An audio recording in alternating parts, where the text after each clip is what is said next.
I will begin by answering a question that somebody asked me just a few minutes ago. They said, "You're visiting Mauritius for the first time. What are your impressions of Mauritius?" To answer that question, I'm going to tell you a real life story. As all of you know, I was the Indian ambassador to Portugal, and I came here via Dubai by an Air Emirates flight. And I made my first Mauritian friend on the flight. It was this very nice Mauritian gentleman who was sitting next to me. He drew a beautiful map of Mauritius on the back of the Air Emirates menu card and told me all the places to visit with my dog, all the things to do in Mauritius, all the things not to do in Mauritius. And I think I got the best possible briefing from an insider that I could have ever got. So at the end, I thanked him and I said, "What's your name?" He said, "Kailash." And I said, "Oh, what a beautiful Hindu name, Indian name." And then I arrived, I was welcomed very warmly. I went home, and then I got a call from my personal secretary from the embassy. I asked him, "What is your name?" He said, "Kailash."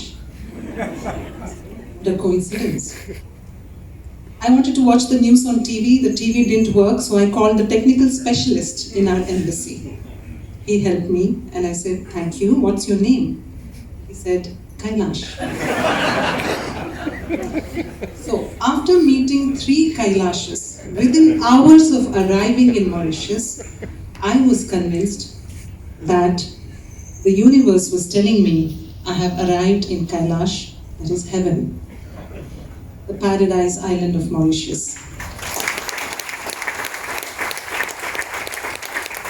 What Mark Twain famously said about Mauritius: God made Mauritius first, and then made heaven, copied after Mauritius. And I have to tell you that before I came here, I prayed to God for 2 things in the new country of posting. I said, "God, please send me to a country that has natural beauty and a country that has meaningful work." I hit the jackpot with Mauritius.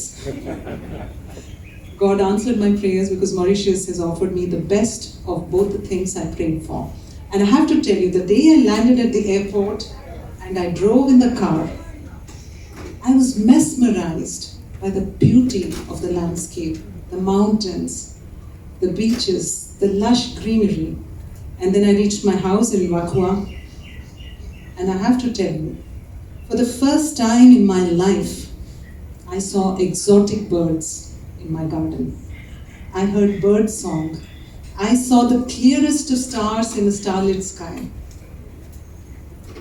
So I feel truly blessed to be here, and I'm looking forward to trekking on La Pouce, Le Morne, doing all the wonderful things that I can while I'm here.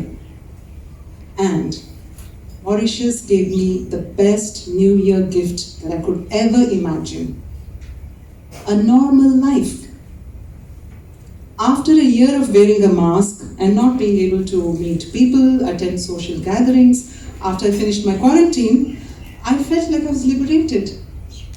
So, a big thank you, Mauritius.